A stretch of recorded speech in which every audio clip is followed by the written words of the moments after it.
Hello there, sword friends. Today I am going to attempt to answer a question that I get very often in the comments section, and that is, why don't you have more subscribers?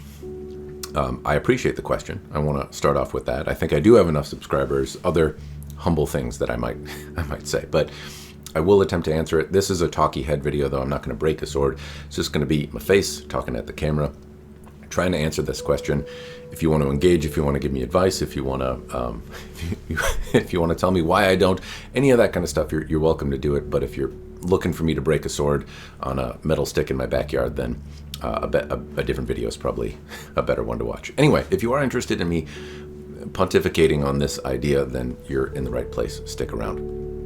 And the first thing I want to note is, one, thank you for asking the question. It suggests that you enjoy the content that I make and wonder why other people don't enjoy it, don't subscribe, don't engage. So I appreciate the sentiment. It's not really a surprise to me.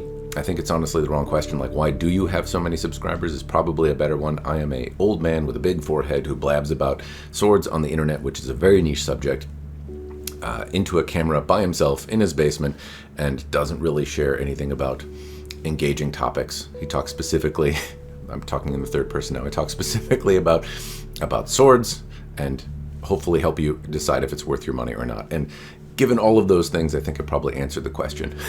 but I'm surprised and floored, frankly, that so many people want to watch this channel. 39,000 is a recent milestone for the channel, so woohoo. But I was surprised when 100 people wanted to watch. So 39,000 is an enormous milestone for me, and I'm very surprised by it, and I don't know why so many people want to watch. That's my question, but I'm grateful they do. I'm grateful for the experiences that I've gotten. I've learned a lot about YouTube and videography and photos and all sorts of stuff because of it. I've had opportunities to talk to people and makers and museums and things like that I wouldn't have otherwise.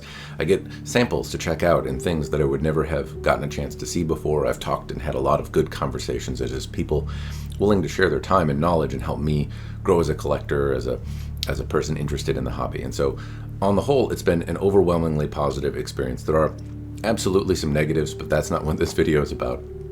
I generally would say that 39,000 people is an enormous amount of people and way more than I expected to have at any point in doing YouTube. So I think that's maybe the better question, but I'm gonna focus on trying to actually answer the question, because enough people ask it that I think it bears explaining, at least to the best of my knowledge. So here are the reasons that I think I am not particularly successful, or I'm successful in my own mind, but I am not successful if you compare me to other people that talk about swords on the internet, or larger channels or larger creators, or people that make content regularly on YouTube. So one is the subject matter, and I talk specifically about swords, and I deviate from that slightly from time to time. I talk about other things that might be sword related or Budo related or martial arts related or something like that, or I might have conversations that go on and off about different topics that may be sword related or not. But fundamentally, the vast majority of content on my channel is about swords as a product and trying to help you answer the question, should you buy it or not? So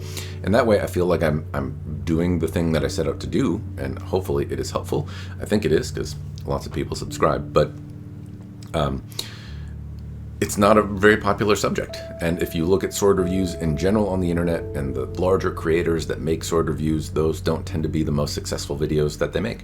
It's not that they're unsuccessful, and it's not that they don't do better than me, but people that talk about themselves, about kind of pop culture topics, about things that people are actually interested in, that have a large community around them, those garner more views just in general, and swords as a product don't. A lot of people buy them as a tool. They're going to buy one, and this is maybe a helpful, stop along the way to do that, but they're not interested in collecting or hearing my opinions about it for a prolonged period of time. So I think the subject matter is absolutely one thing, and that I have a fixation on staying with it is absolutely a contributing factor to why I don't do more. If I talked about video games, if I had a more variety of channel, I don't know that would help either, because YouTube likes you to specify on, or like kind of stick to your lane on things.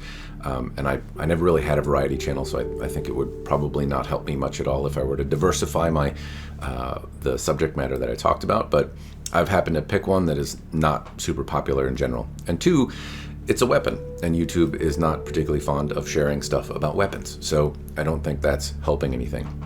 YouTube, I don't think, is out to get me. I'm not complaining. I have a free place to post my video. I'm grateful I have a spot to do it.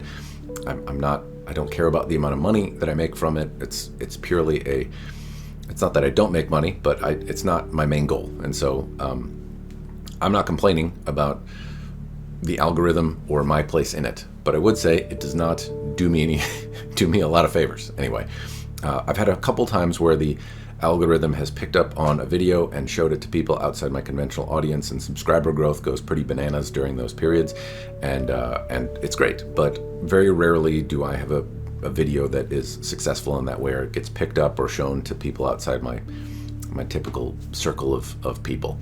So I don't think that the algorithm is trying to promote my videos. I'm not complaining about it, but that's another thing. And another way that people tend to do well is they get picked up, their videos get shown to a bunch of people, and they gain more subscribers as a result of that. And it just doesn't happen very often for me.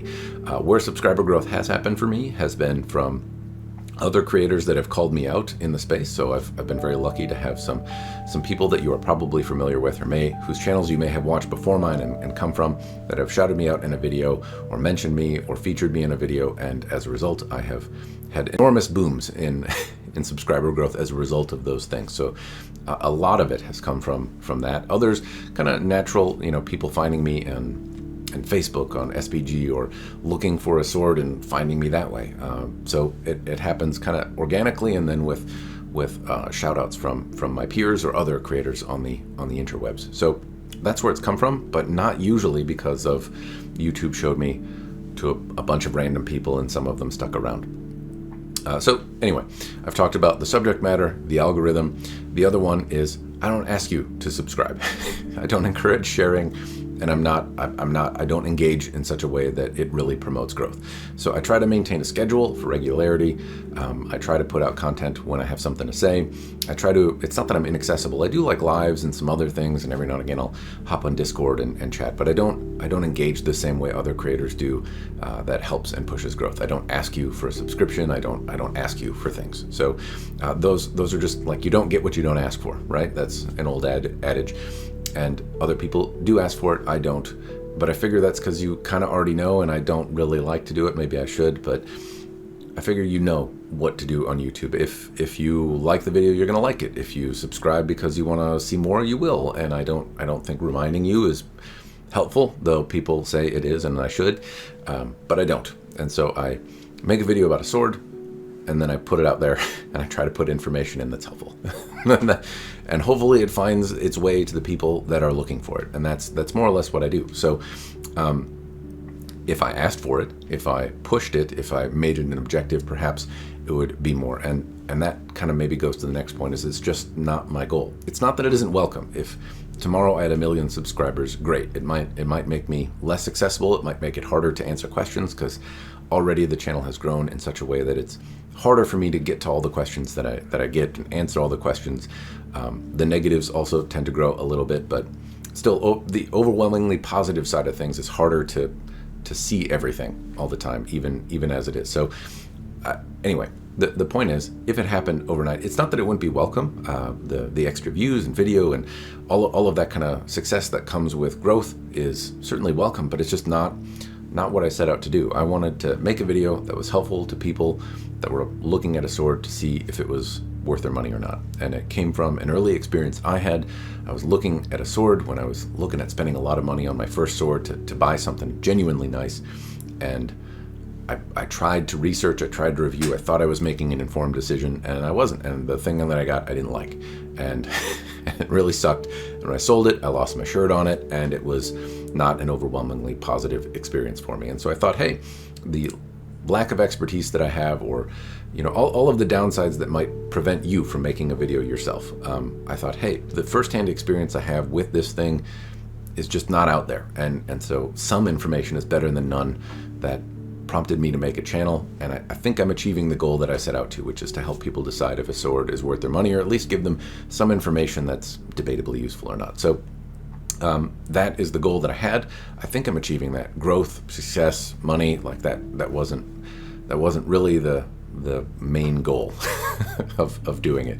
Along the way, though, there have been some other perks that have come up that have certainly made me want to continue doing it. So there's been a lot of awesome people that I've met that have been very kind, have thrown a kind word my way, and it's really, kind of give me the juice to keep going. There's some people that are incredibly generous with their knowledge, their time, with their patience, that provide feedback, that provide a kind word, and the kind of community of sword people that I know has absolutely been very generous and kind to me, and has inspired me to keep making videos. I get a lot of samples and stuff that I wouldn't otherwise get to check out. It just wouldn't be something that I would get to see. I get to learn about that stuff. When I go to a different town, sometimes I can go check out museums because I'm a creator. Sometimes I get a little bit more hands-on than the average person would be.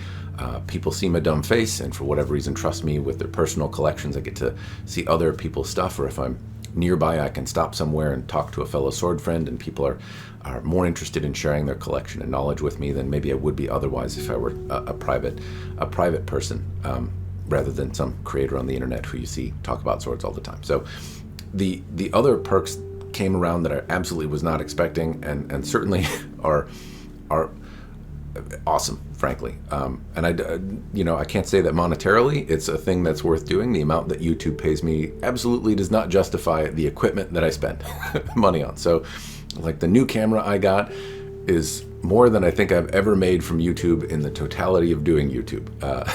So it's not a financially justifiable thing to do, but at the same time, there's a lot of other cool stuff that you can't quite put a price on. So anyway, I'm doing the thing that I wanted to do, but growth wasn't it. And so if I circle back to my original point in my ramble station here, I wasn't really targeting growth, and I don't do a lot to help myself do it. I don't ask for it. I don't push it. I don't share things. I don't go out and actually try to grow. I do want to preface, though, that there are other people who are gaining more success than I did early on and actually deserve your attention. So quick moment of shout outs here. I'm going to link in the description down below some of these channels. I've collaborated with them. These are the channels that could maybe use some extra attention from you. So JS Bladecraft, I've talked to Joe a number of times. He's a great cinematographer. You should check out his channel. He's really trying to grow and could use your feedback, your subscription, and I'd encourage you to check him out. AlienTude, Kane Shen, Unsheathed Sword Reviews, all channels that I have collaborated with, talked about. And honestly, I'm going to stop here, even though there are more. I'm going to link them in the description down below. I'd absolutely encourage you to check them out. If you're subscribed to me and you've made it this far in the video, then these folks could absolutely use your attention, your subscription, and also your feedback to help them grow. A lot of people have really helped me grow over the time. My camera work, my presentation, such as it is, has improved, and a lot of this has come from feedback from folks on YouTube. I would encourage you to share your thoughts to help these folks grow as well. All right, sword friends, that's as much as I can share about the situation and so far as I'm aware of it. If you have suggestions for me, I certainly welcome them. I know I've said I'm happy with where I am, but I don't want to make that seem like I'm not willing to grow or try new things or do better. If there's a way to get these videos in front of people that actually could use them or would find them interesting, then I certainly welcome the feedback. But that's the stuff that I can share with you about why I don't think I have as many subscribers as perhaps some other folks out there. At the same time, please know I'm genuinely content with what I'm doing now and how it's going, and I'm very happy with 39,000. I think it's a big number to me. So if you think it should be more, I appreciate it. If you have suggestions, I welcome it. But do know that I'm not mad about it. I'm not thinking about quitting. I don't think I'm unsuccessful. I think I'm generally, the feedback that I get suggests that the mission that I set out to do, the way that I intended to help, is being achieved, and I should kind of keep on. So anyway, those are my thoughts. If you have any suggestions, like I said, please throw them in the comments down below. If you have anyone else that you think I should check out or that deserves a shout out, throw them in the commentary down below as well. Hopefully other people that are also trying to grow can benefit from this video. But anyway, that's what I've got. As always, cheers and thanks for watching.